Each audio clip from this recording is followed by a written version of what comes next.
Welcome everyone to the L7C podcast.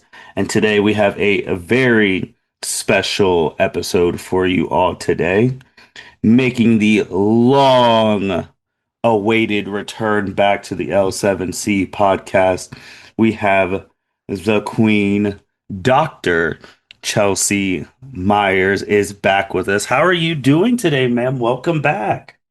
I'm good. I'm doing well. Things have been crazy, but it's good to be back. It's been a while. I feel Life's like been crazy. feel like every time you're back, there's like a new thing. Like when your first one, you were still in the process of being doctor, and your last name was still police, and then you were still in the process of being like you were ascending almost at the doctor thing. Then you got it, and then you got married. So then it was Myers.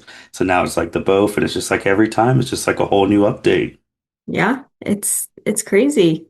I and now it's, becoming a parent and also I recently got a promotion at my job, which is pretty cool.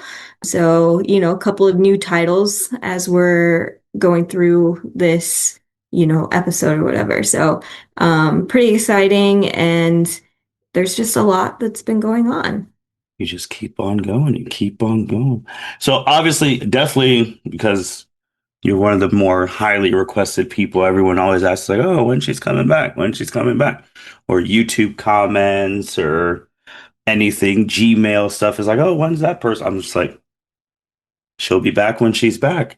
But at this time, you recording right now is a very special thing because I also wanted to talk to you about it's been the 5 year anniversary of the L7C, and it's now officially the 5 year anniversary of your first episode, the Women in Sports back then, featuring just Chelsea Police. Obviously, that has transformed a boatload since then. It was the 18th episode ever on the L7C when we were first starting. You were the seventh guest ever on the L7C. And probably most important, you were the first woman ever to guest on the L7C. So just looking back on that, and like, how do you feel 5 years later that you were like the first woman to ever, have her own little thing on here? How to feel about that. I think it's great. It's kind of an honor to, be that person that you thought of to come on the podcast as the first woman. I enjoyed that. It's hard to believe it's been 5 years. The Mhm. fact that that was, kind of 2020 pandemic time and how crazy things have been since then, or how much things have changed, since that period of time. But it's really nice to be thought of in being that first guest, and it's really nice to hear that people enjoy hearing what I have to say. As a professor, sometimes you don't know if that's true or not. You see a bunch of students and some days are better than others, right? Some days you get a lot of It's true. engagement, other days not so much. So, I really appreciate hearing that people ask to hear more about what I have to say, or to think of me in the context of this podcast. So that first episode obviously took off like at the end of that year. It was tied for the most listens in our very short lifespan as the L7C at the end of that year. That episode's still in the top 10 of like most listened to ones ever still, and that was the 18th episode, and it's still in the top 10. I don't think any of the older episodes are still in the top 10. I think that's the oldest episode ever that's still in the top 10. And then obviously too, with the people asking about you and people going back listening to some of your old stuff, because I mean currently right now it's like I think it's between like it's a difference between one or two listens that one of your episodes is still like the most listened to one on Spotify and all of that. So even though you come and go, the staying power is tremendously there with the people who do like your content. Yeah, well, I appreciate that. And I appreciate that people that want to go back and listen to it, even though it's been, sometimes a long period of time between episodes. So back to that, so title in general, women in sports. So it's been 5 years, post-COVID era, everything. How has women's sports changed since your first episode?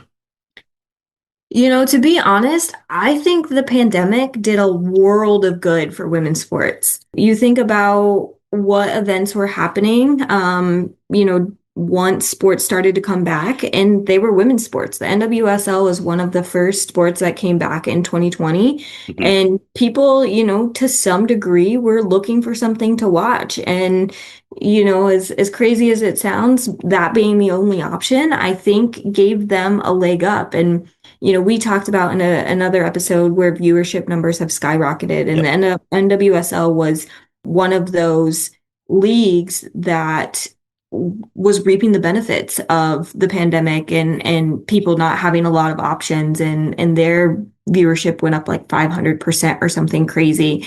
And it's kind of maintained. In fact, the NWSL at this point is their viewership numbers are higher than Major League Soccer's right now.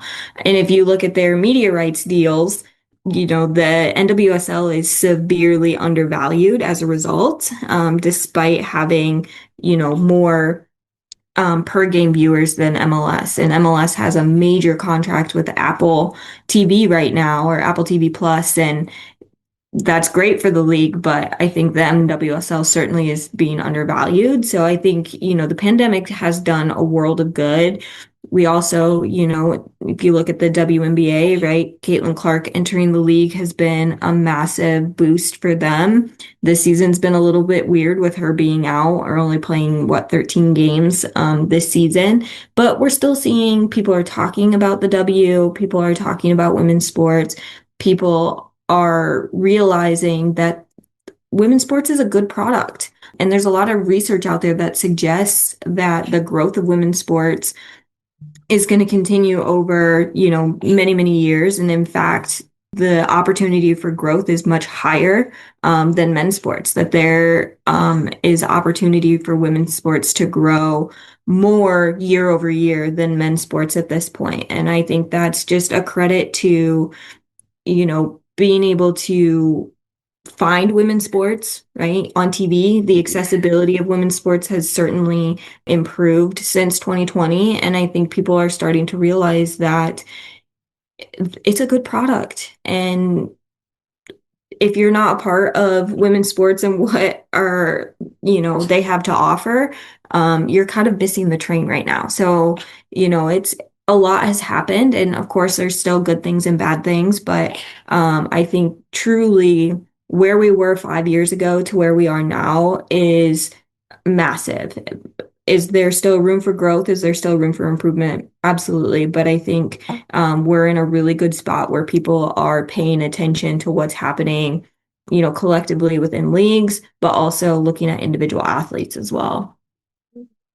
I agree. And just thinking, obviously, you've been on more like since that very first episode, but just thinking back to that first episode of like you brought up her name, like Caitlin Clark wasn't even a household name yet. She was only known amongst like basketball fans. Cause I even remember like the first time I saw her play was her junior year when I was like starting, like first time I saw her play in person. Like I saw her play like at the end of the sophomore year where my brother's like, hey, check this girl out. And I was like, oh, this girl's really good. Like, so names like her and like Angel Reed, like all these names aren't even who they are now 5 years ago. And then also another name from another women's sports, obviously like Livy Dunn. Like, no, she wasn't in the forefront. NIL wasn't the thing, like a big driving force for some of these ladies. Like seeing Livy when she was in college at the top of the NIL earnings, like it's crazy. Like all the new household names that have come to be in the 5 years since your first ep from Yeah, college it and professional. Yeah, absolutely. And we see things like female run media groups Hmm. or networks like Together has exploded. So you're seeing the Everybody Watches Women's Sports shirts, and that campaign blew up.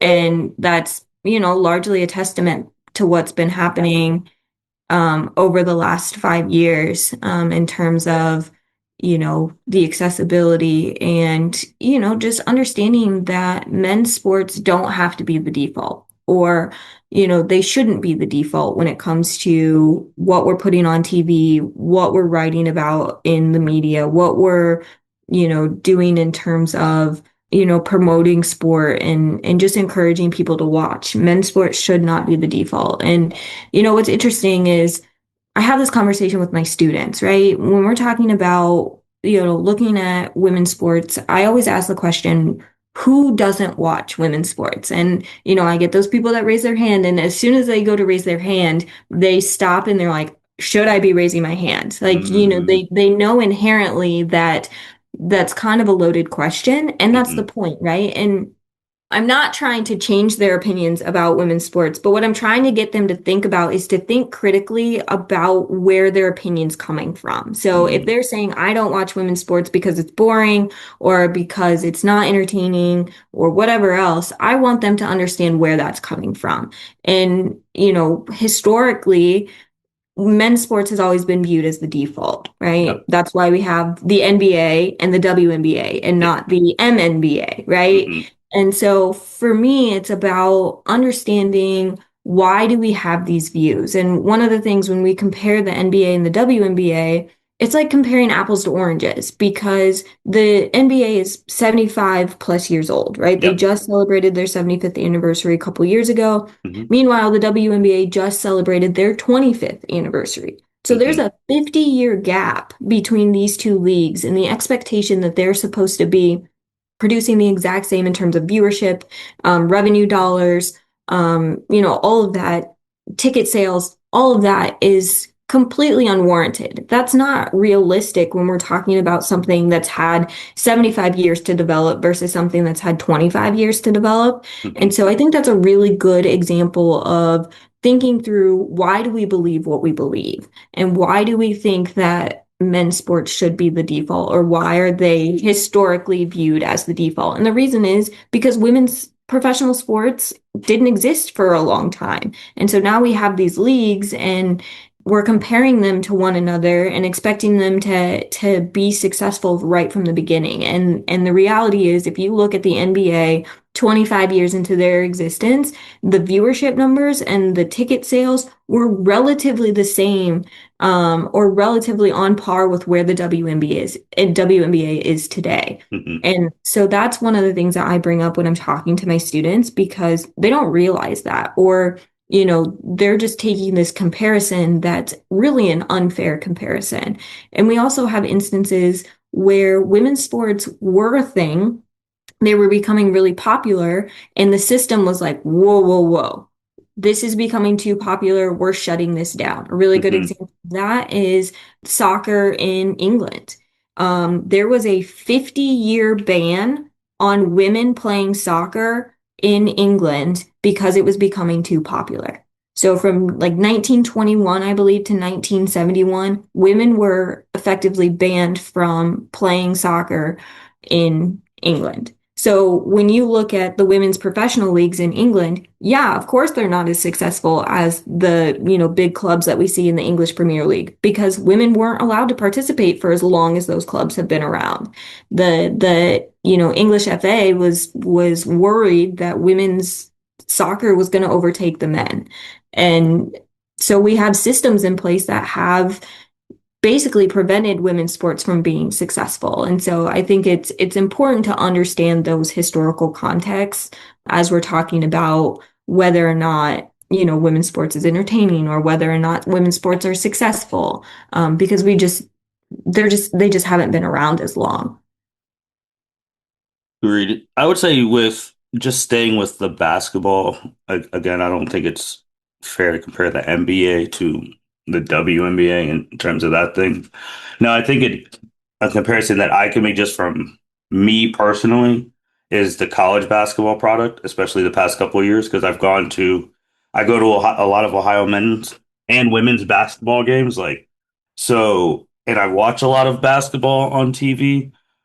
But especially these past 5 years since that first episode, when you have like top women's programs against each other and like you see the crowds and the sellouts. There was one particular last year. It was like the South Carolina LSU game. It was like 8 o'clock at night. It was a primetime game. You had the fire going, like it was a real like deal thing, and it was sold out. And like I've been fortunate to go to big women's games because the Ohio State women's team's been pretty good, and they've had their big games against Clark multiple times in these past 5 years, and like seeing the sellout, seeing like stars of the football team there, and it's like I think the women's college basketball right now, especially the past 5 years, has had more star power, has had more views. Obviously, the NCAA tournament, which that's funny how like back then we were talking about how they're still working on it, but they had some really, really crap conditions from that women's tournament. And now it's gotten better in the 5 years since the first episode. But I think the college basketball thing, I think right now, the past couple of years, there have been more women stars than the men. Like, especially this past go around, like Paige and all of them, like the only man that most nonchalant college basketball fans can name is Cooper Flag, and that's just because they hear his name all the time. But like if you ask someone like, "Oh, can you name a couple like women's players from the past like things?" They could be like, "Oh, Haley, Van Lith, obviously Clark, Reese, Paige," and then they can just keep going like Aaliyah Boston, and it's just like I think they have really taken over to being like the more star-driven college basketball Yeah. product. And I would say the timing of the end of the college season and the start of the WNBA season helps that. Hmm. It's not necessarily great from a player perspective, right? No, Because it's you not. go immediately from playing potentially in the national championship to the WNBA draft to Hmm. training camp to the start of the season. So Yep. it's basically from what they start in November to really the end of the season, which is coming up this month. So it's October now. So that's a pretty big ask in terms of, time off and all of that. Right. But I think it does help in terms of the visibility for the league because you're coming off of,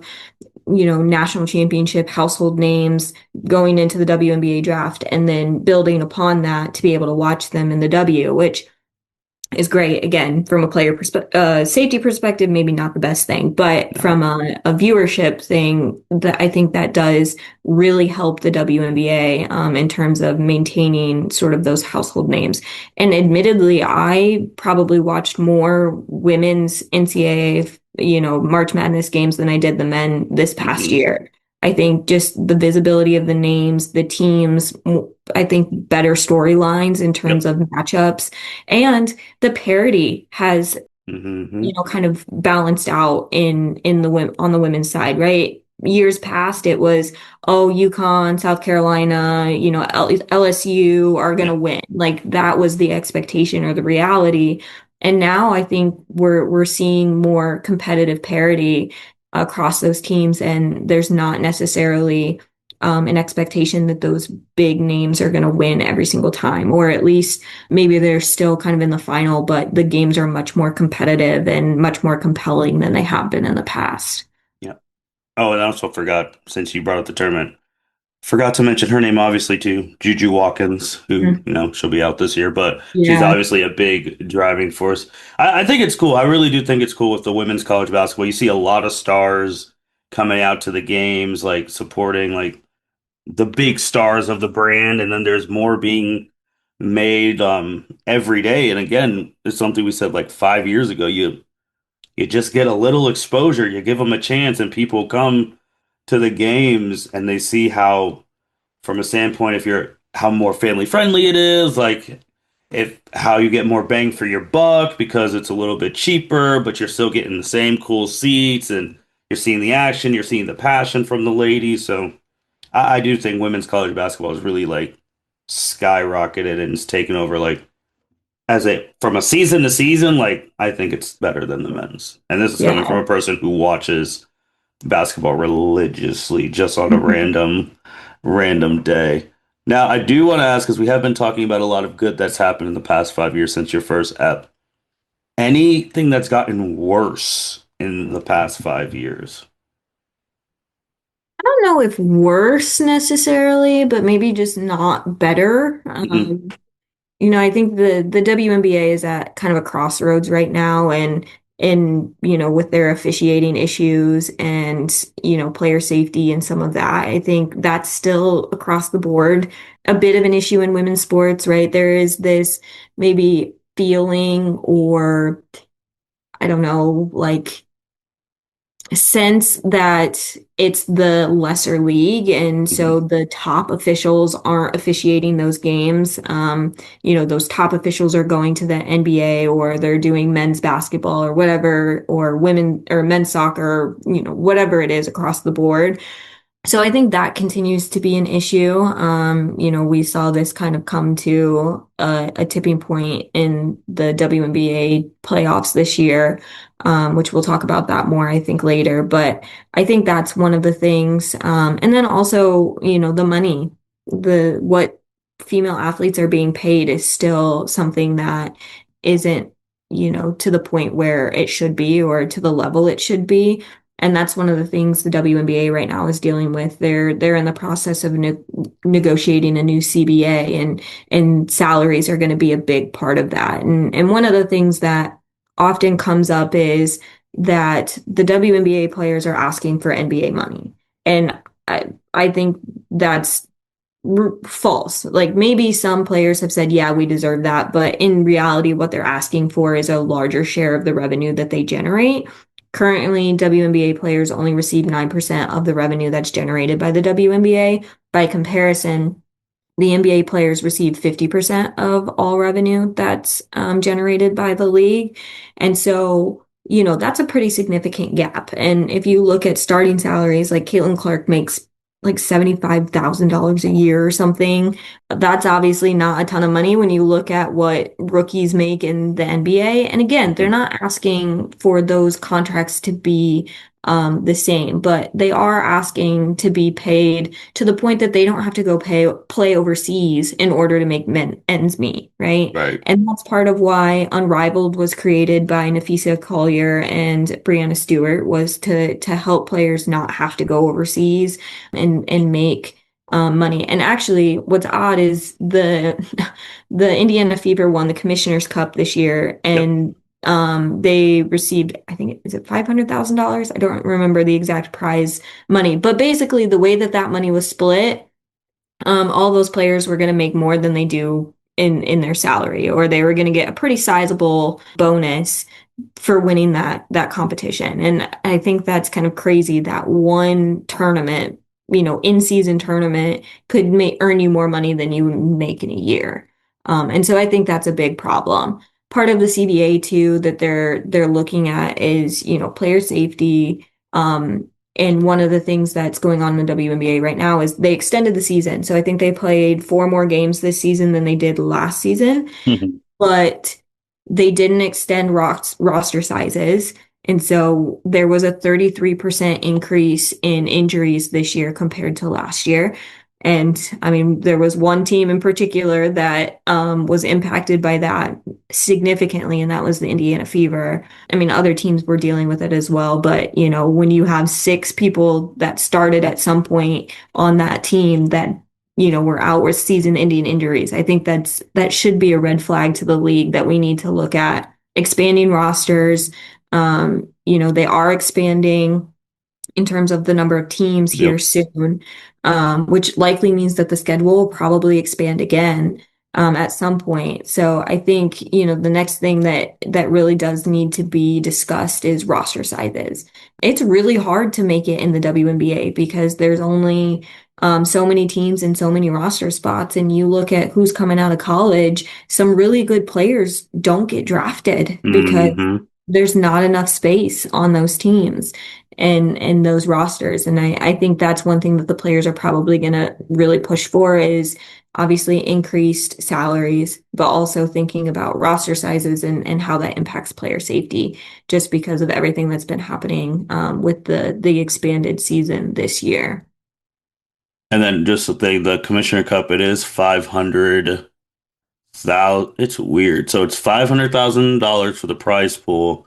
And then Coinbase also provides $120,000 in cryptocurrency to the prize pool, which covers 5,000 for each player in the championship game. And then on a philanthropic note, each team partners with a charitable organization throughout the event.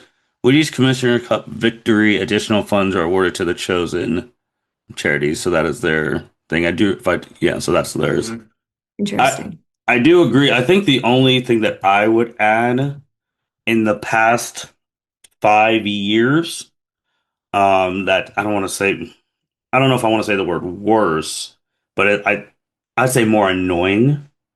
It has definitely been more in the political eyes of like politicians and being a part of a lot of political discourse and things of that nature. And the reason I say annoying, and this even goes for the non-political stuff like on Sports Center or any of the ESPN, Fox, whoever, is that they didn't have the same passion or spoke with the same vigor and discourse in the past, even though and that's what's irked a lot of players too in the past of any of the women's sports. Like, we've been here, blah, blah, blah. But then you want to hijack the debate and topics and act like you're an expert in women's sports when you haven't watched the thing. I think that has increased significantly. Yeah, I would agree. I would agree. It's because now I think, women's sports have become popular, so it's, kind of the buzz thing to talk Hmm. about. But when you're doing that, you need to come from a place of understanding and knowing what you're talking about instead of just trying to talk about it, right? That's what people complain about with Mina Kimes, right? Oh, yeah. She didn't play football. She's not a man, talking about football. And that really grinds people's gears. But what Mina Kimes does is she does her homework. She knows what she's talking about. She's studied, the NFL and football for a long time. So, when Mina Kimes talks, she knows what she's talking about. And she knows that she has to know what she's talking about. Because she doesn't earn the respect that she deserves because she didn't play football, and that's what people gripe about with her. And so, but they don't carry that same energy when there's talking heads that are talking about women's sports that clearly have zero idea what they're talking about. So, no, I totally understand that, and I totally agree that is a recent issue that has kind of come from the fact that women's sports are growing. I think I'm staying with the Mina thing because this actually just one thing just actually happened today. But just want to go back to something with the past. I would also say in that is that they're up there for X amount of hours talking about X amount of sports. You're going to make mistakes. It's going to happen. I mean, with the advent of social media, the mistakes become made memes. We laugh about it for a week and then it's over and done with. But I would say from the women's side, like you just said with Mina, the mistakes can be very seldom or close to zero, if not zero, because theirs gets lambasted and shown like this is why they shouldn't be here.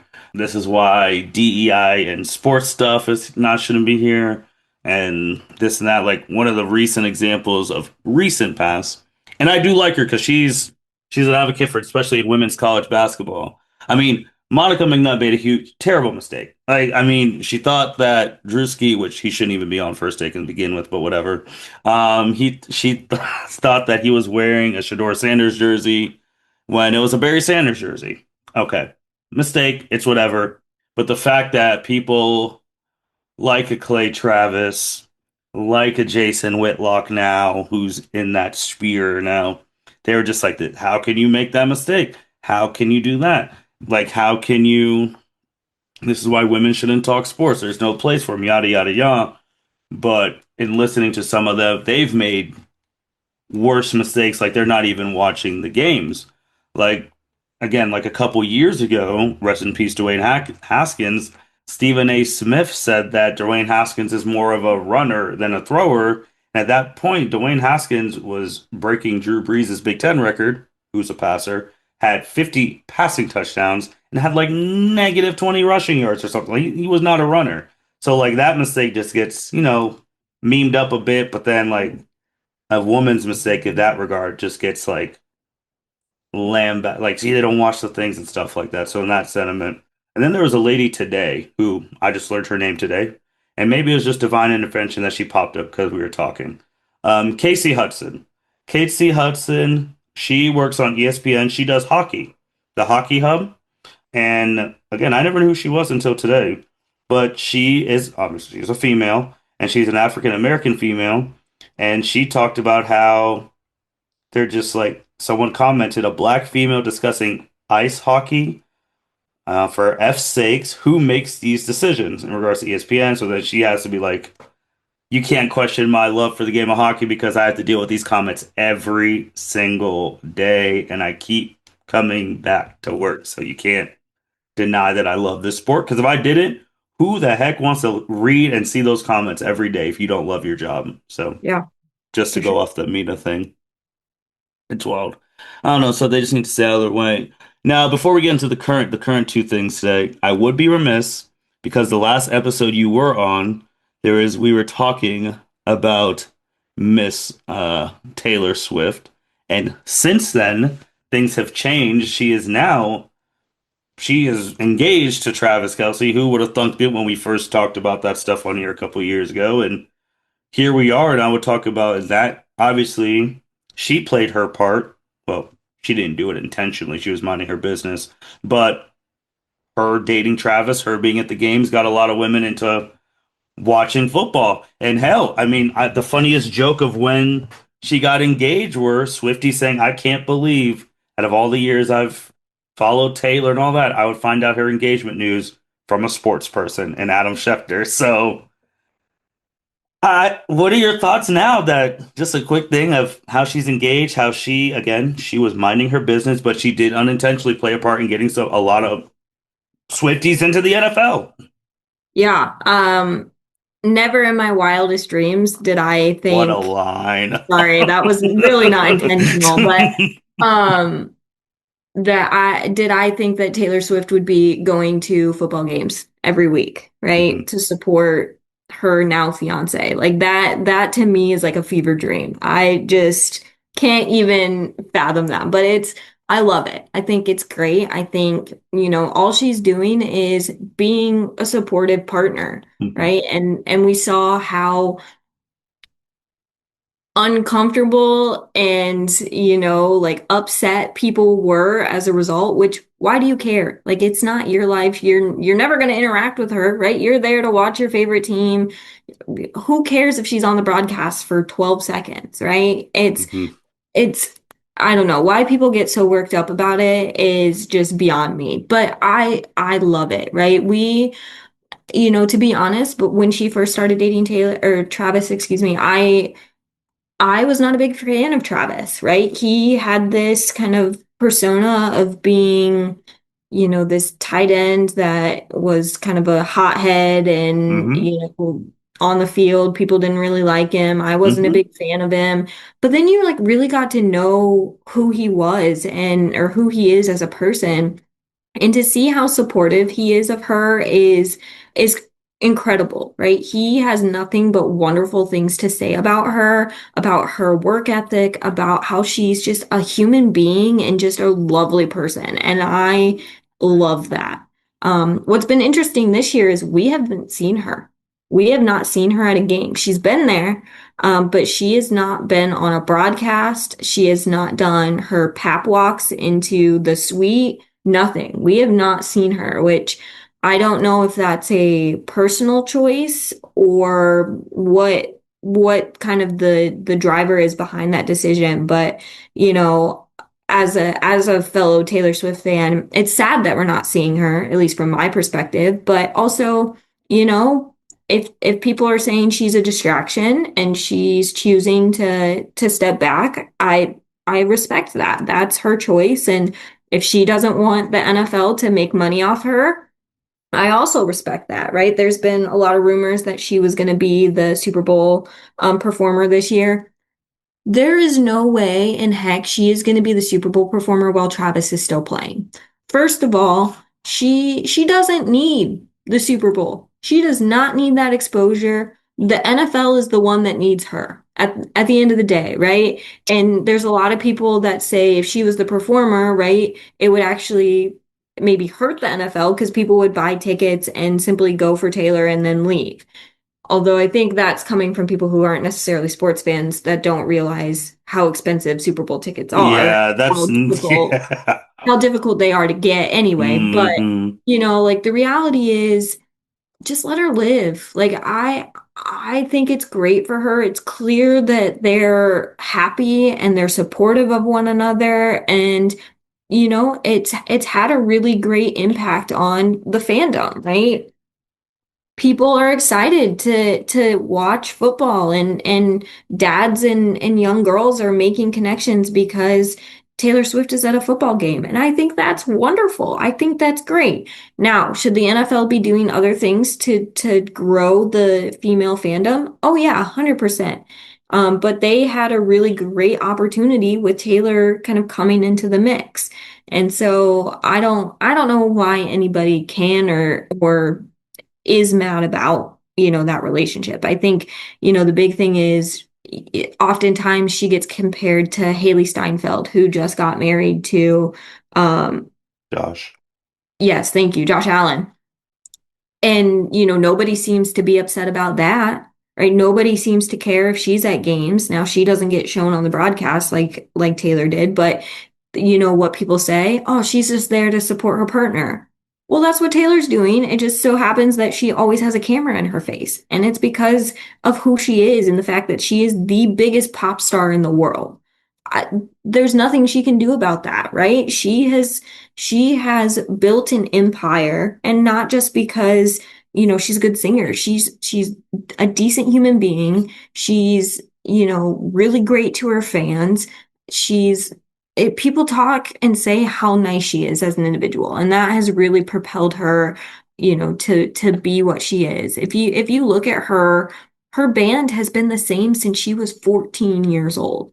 That's pretty incredible, right? That there hasn't really Hmm. been a change in who is touring with her since she was a young teenager. That's impressive. And I think that says a lot about her and what she's done. So, I mean, I can talk about Taylor Swift all day long and shout out, the fact that an album's coming out this week, and I'm pretty stoked about that. You'll find me on October 3rd listening to the album nonstop.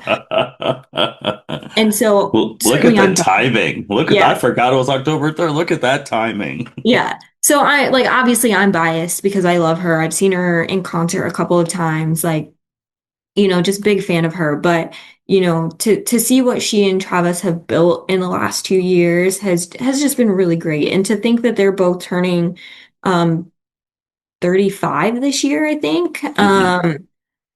You know, and to see them both start over from being in long-term relationships and now finding each other, like I think that's wonderful. And I don't know why anybody is so bent out of shape about it. But yeah, 5 years ago, if you'd asked me if that was going to happen, I would have said absolutely not. There is no way in heck that we would be seeing Taylor Swift attending NFL games. But now we've got Tay fiance, and I'm all about it.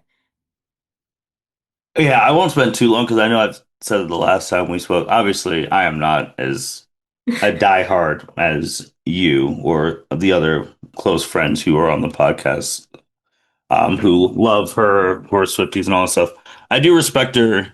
I do respect her craft and how she's worked. And I mean, like you already said, she's the biggest like pop star in the world. So I do respect that. It's just funny too, because like again, I'll be real quick. Like when it first happened, I was just like, all right, this ain't gonna last. This is gonna be like 6 months, and then everyone knows it's gonna be 6 months. That's why they're showing her like we gotta get this now because we're never gonna see her at this stuff again once this whatever fling, whatever happens. And then you come in here and then they're like engaged and you're like, holy crap. They really made it to this point. This is crazy. So I've like with the thing about her not being shown or whatnot right now, I probably think it's like her thing is just like I just want to come, watch the game, don't need any of that fan fever stuff. I'm pretty sure if first time we probably will see her, obviously, I'm just saying it from an NFL calendar. You obviously know Taylor's calendar a heck of a lot better than me. I would probably think the Christmas game because at Chiefs host, like Netflix is gonna be like, hey, Taylor, can we, put you on like the thing, like, hey, you're gonna be at the Christmas game type thing. But no, it's crazy. I mean, it's crazy that they got to this point when I thought it was just going to be 6 months, and kudos to them. And again, like I remember those first two games like it was yesterday, and the firestorm of anger and all of that. And then I don't know. Me personally, I think I was more angry that people were angry. And then I Yep. was just sitting here, I was just like, and then that was boiling at me because like people are mad that Taylor's on the thing. Then people are mad Taylor's not being shown enough. And then I was just getting mad at everyone, and I was just like, I just want to watch the thing in peace and let's just Yeah. be done with it. Now it's obviously like when you all boils down to it, Yeah. in that respect, Taylor was just a partner coming to see her partner play. Yeah. When And you if boil it if down to the normal people standards. yeah, and if you need to watch something to really get an understanding of who Taylor is and see them interact, highly, highly recommend watching the New Heights podcast episode of them. Hmm. It it was, I mean, you don't have to watch the full 2 hours, but just watching them interact was really, really cool. And that was one of the best interviews that I've seen of Taylor in a long time. She doesn't do them very often, or she Yeah. hasn't in recent years, just because a lot of times, um, the interviewers are a little dishonest, or they try to bait and switch, or Hmm. turn her words around on her. And shout out Jason Kelsey for the way that he handled that and the way that he was truly interested and just I it was amazing. And again, I'm obviously biased as a fan, but I thought that was really one of the most well done, podcasts and interviews of her that I've seen in a long time. And I think it really did humanize her and just kind of showed the side of her that's not the pop star, right? The normal human being that people tend to talk about and allude to when they're interacting with her. So yeah, I love it. I think it's great. We'll see if we get to see her at all this season. But shout out just being there and supporting, her future husband. Yeah. He just needs to remember how to play football at times because last year he was terrible. This year a little better, but last year terrible. But on the current topics, this literally just happened a couple of days ago with the WNBA, Chelsea, and this has caused, I don't want to say hysteria, but it's caused a lot of people to talk about the future of the W and the current of the W. Do you want to tell the world what literally just happened as of yesterday? Yeah, so Napheesa Collier did her exit interview, her exit press conference, and she had a pretty substantial statement. It was about 4 minutes of her talking about the kind of state of the WNBA from her perspective, and she had some interesting things to say. She had some really profound quotes that came out of that. And basically, she was really, really critical of the officiating and the leadership within the league. And, one of the quotes that she mentioned, that she talked about, she said, "We have the best players in the world. It's the best sport in the world, but we have the worst leadership in the world." And for her to come out and say that point blank to the media is pretty crazy. I don't think I've ever seen anything like that, happen, especially not in women's sports where, the expectation is that you show up to work, you do your job, and you go home and Yeah. don't ask for anything else, right? It's a Mm. privilege that you're in this space. So be happy that you are. And she basically just tore that wall down. Something else that was really interesting, she mentioned conversations that she has had with the commissioner of the WNBA, Hmm. and basically the commissioner was saying, that very thing, right? You should be thankful that you're here. You should be thankful that um you're even in this position because, it's a privilege. She also brought Caitlin Clark up apparently in conversation and saying that Caitlin Clark should be on her knees thanking the WA or the W for giving her a platform. Now, in what universe the commissioner believes that Caitlin Clark needs the WNBA as much as the WNBA needs Caitlin Clark is pretty crazy to me. But yeah, I mean that statement was, whew, I am curious how much she's going to get fined. The other thing that's interesting is Nafisa is one of the founders of Unrivaled, Yep. and she talks about how oftentimes people don't know what it's like to be a commissioner of a league or the leader of a league, and she said, Hmm. "Unfortunately, I do." And I thought, yeah. You tell her, right? And I thought it was interesting. They were talking about the officiating and player safety, and and how that's clearly not been a priority for the WNBA. And she brought out what they do with Unrivaled in that they were making real-time changes to their officiating, to the way that things were being addressed in the league. She specifically talked about the one-on-one tournament that they did in the middle of the season. And they were like, if you watch those first round games or the first games on the first night, the women were they were pretty aggressive, right? Hmm. Those games were pretty intense. And so they had a conversation with the players and the officials about how those games for future games needed to be officiated moving forward. And I thought that was very cool, right? I thought, when you're looking at your product and you're looking at what it is you're trying to produce, why would you not, evaluate in real time? And so she made that point that the WNBA is not doing that, and that, the officiating has been inconsistent.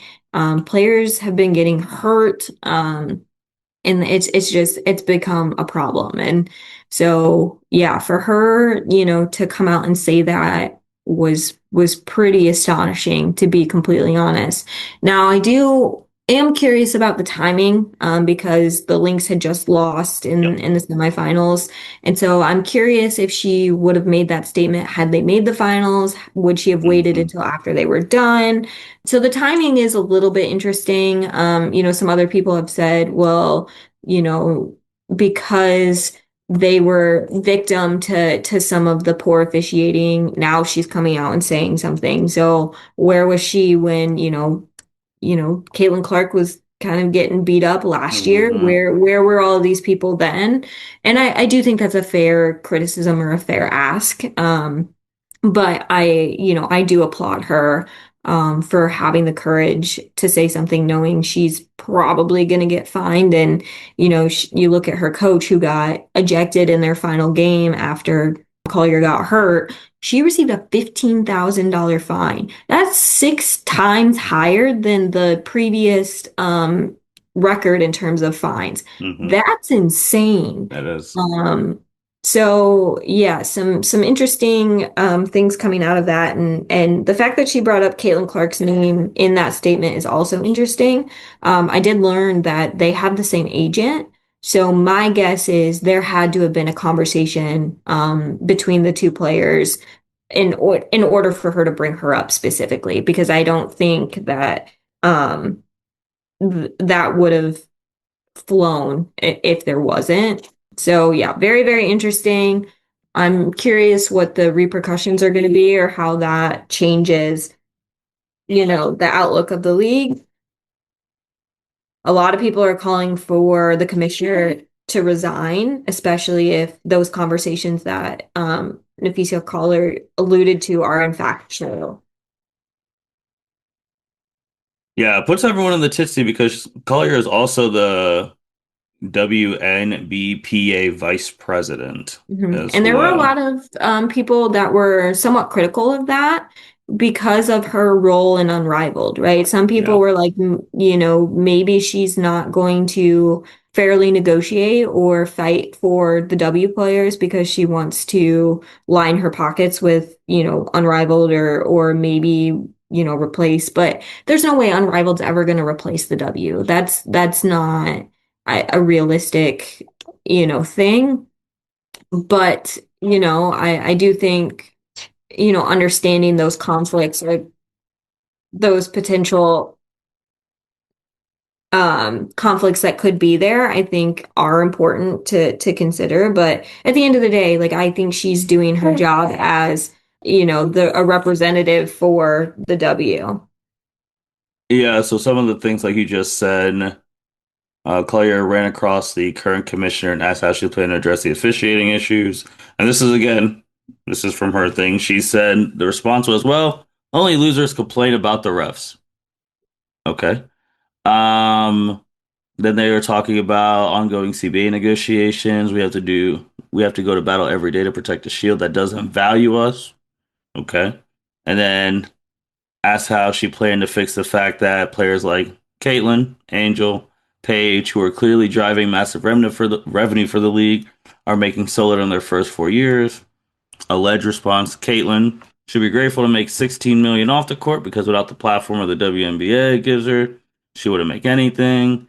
And then in the same conversation, she told me, the commissioner told Collier, players should be on their knees. Thank you, their lucky stars, for the media rights deal that I got them. That's mentality driving our league from the top. The league believes that it succeeds despite its players, not because of them. Now, to her, she did have a response where she's just like, "Oh, I respect Collier and oh, here it is. I have the utmost respect for Collier and all the players in the WNBA. Together, we have worked tirelessly to transform this league. My focus remains on ensuring a bright future for the players and the W, including collaborating on how we continue to elevate the game. I'm disheartened by how I was characterized in our conversations and league leadership, but even when our perspectives differ, my commitment to the players and to this work will not waver." Yeah, I was not impressed with her statement, to be honest. I think in that instance, you've got to, one, if you had those conversations and said those things to her, like that's really problematic. Yeah. And you have to own that, right? You have to be willing to say, yeah, I mean, I said those things as a Hmm. leader, but also if she did really say those things, she should not be the commissioner of the W. There have been a lot of questions about her bias in general. Like last year at the finals, she showed up wearing a New York City dress. New York City was, or the New York Hmm. Liberty were in the finals. Um, that's kind of problematic, right? It's Yeah. it's been clear that she doesn't necessarily like Clark, or, again, if you think that Caitlin Clark needs the W, or you're the reason that she's getting those endorsement deals, you're seriously mistaken. She had those endorsement deals before she even got drafted.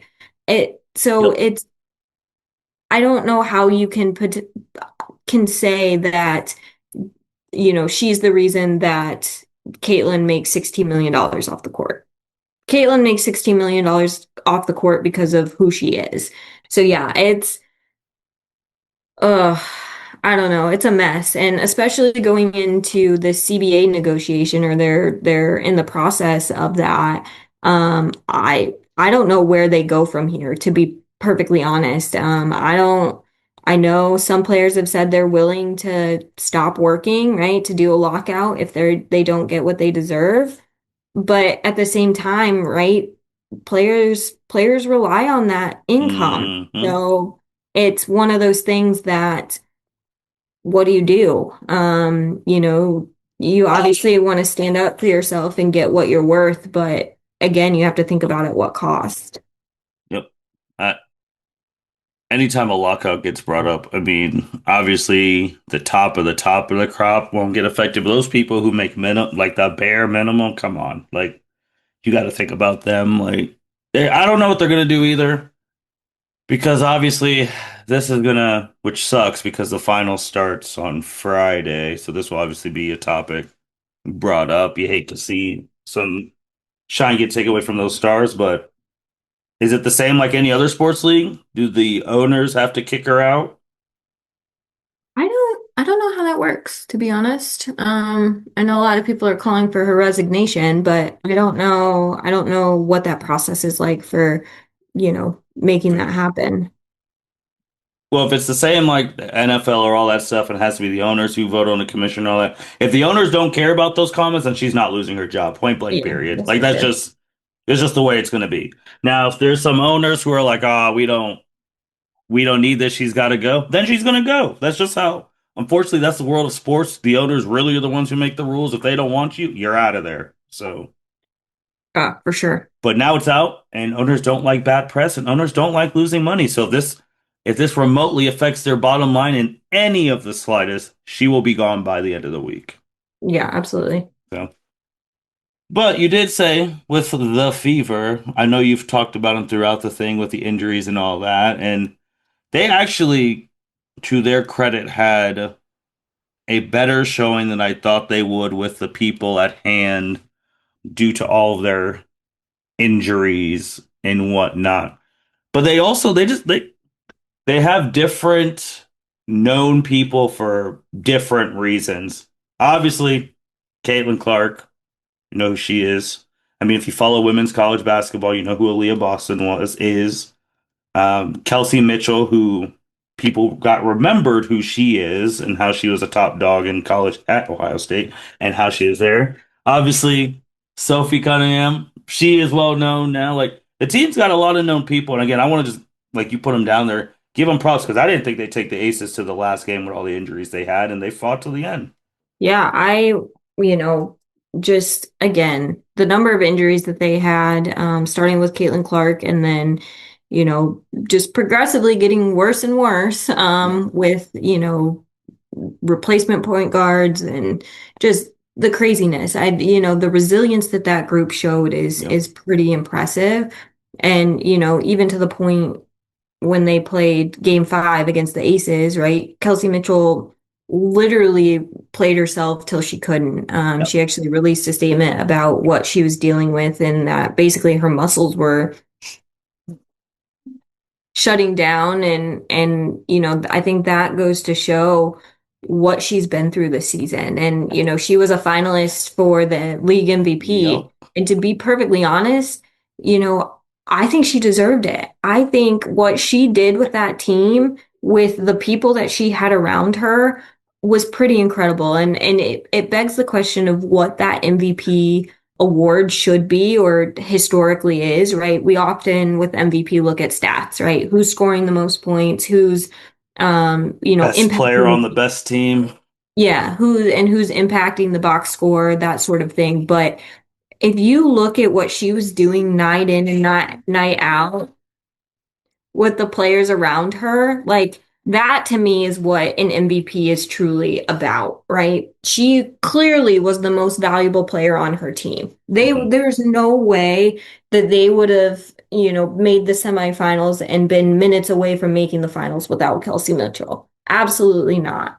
And so, that's one of the things that when you look at these end of season awards, it's what's the criteria and what does MVP mean? Is it simply being the best player on the best team, or is it being able to overcome an insane amount of adversity and being successful through that? And I was glad to see she was a finalist at the very least, but I truly believe that she was in fact the most valuable player to the Fever and really looking across the entire league, because how many other players would have been able to do that? And I don't know that there's anybody else in the way that the Fever was dealing with that resilience. I also think that in some ways, Stephanie White should have been coach of the year, given what was going on.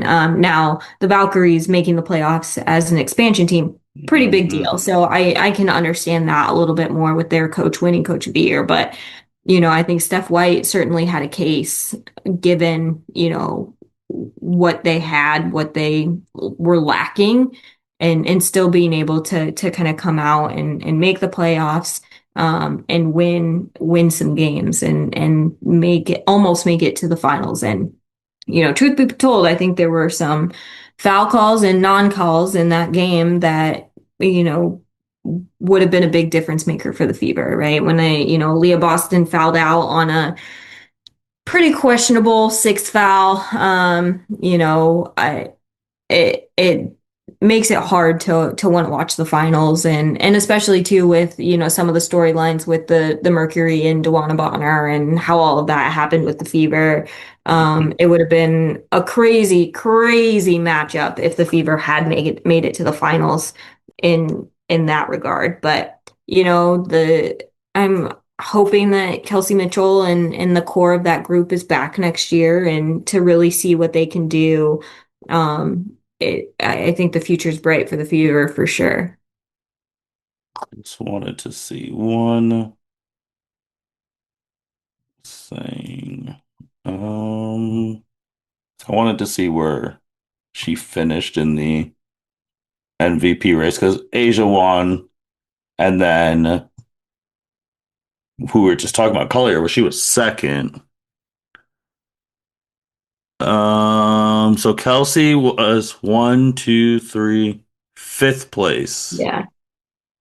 I'm gonna be honest. I'm not really sure what Asia Wilson really did this year I mean, to get That's MVP. that 16 game win streak at the end of the Yeah. year. And I know she scores points and rebounds and all of that, but I think what Kelsey Mitchell did was much harder than simply. No, I get it. I get your sentiment. I do. I really do like in that term, like, dang. I mean, honestly, when Caitlyn went, they're like, oh, this team's left for dead. They're not going to do anything. They're going to be trash. And like you said, they're an overtime away from going to the finals. I think the more egregious thing is that she didn't even, is this how they do it on here? She only got fourth and fifth place vote. She didn't even get like a third or second That's place vote. crazy. That's crazy to me. Yeah, I think that's the wild, super wild part in that. But Chelsea, anything else? It was so great having you back. No, I don't think so. I mean, it's exciting to be back and, again, to see how things have changed in the 5 years that, I was first on, but also just in the last couple of years as well. I think people are really talking about women's sports. They're seeing the value in women's sports and people are investing in women's sports too, which I think is great and a really important step in the right direction. And hopefully we don't have to have these continual conversations around, poor officiating or poor working conditions for women who are professional athletes. I hope people start to realize that it is a good product and it might not be what you expect with the NBA. They're different games, or with men's soccer or whatever comparisons we always try to make to the men's game. It's different. It's not the same. They're not trying to be those leagues. They're trying to be their own standalone league. And I think that's important of a distinction to make because I think it makes it easier to get on board with women's sports when we're not making those comparisons, when we're not expecting them to be the same as their male counterparts, because it's just different. And so I think that's one of the things that I try to implore with my students and understanding, again, that men's sports don't need to be the default. And that's one thing that is really important to me as I expose my own family to women's sports and being a part of what that means and how exciting that can be. Yeah, yeah. Again, just just go to a game. Just really just the same thing from 5 years ago. Just go to a game, give it a chance. Just go in there with an open mind, and you'll see the passion from the fans and the players, and you'll get right into it. And you're gonna be like, oh, all those people who said this was a boring snooze fest, that stereotype, you're like, they're completely wrong. Once you go in person, you'll see sports is sports, man. Man, woman are indifferent. They have the same passion. They care about it. They put hours in the gym or field or wherever their sport is. So just go to a game. It'll change your life. I mean, I've even gotten and people who are on this podcast who have gotten now season tickets to like the women's basketball games because they've gone and they're like, oh, this is so much fun. How much are tickets? Wait, this is such a great deal. I'm gonna be a season ticket holder. So, but with that being said, it was great having you back. We're gonna try not to go every 5 years without an EP. We'll try and be a little bit better than that. But again, thank you for being back. And thank you for being the first woman on the podcast. And I know in speaking with ever since that first episode, anytime a new lady comes on, your first episode is what they listen to be like, oh, I can do this. And all of them have told me that, from Andrea to the other Chelsea to Sarah to Cassie to any lady who's come on. They always say like they've listened to your stuff first and gave them some extra confidence. So the standard's the standard, and you're the standard. Well, I appreciate that. That's exciting to know. Just, you just all casual, nonchalant about it. It's like, oh, all these other ladies looked up to me. This is great. But with that being said, thank you everyone for listening to the L7C podcast. You guys take care. Thank you for listening to this episode of the L7C podcast. Be sure to like, rate, review, and subscribe to the channel. Follow us on all social media platforms, and we'll be talking to you guys soon. Take care.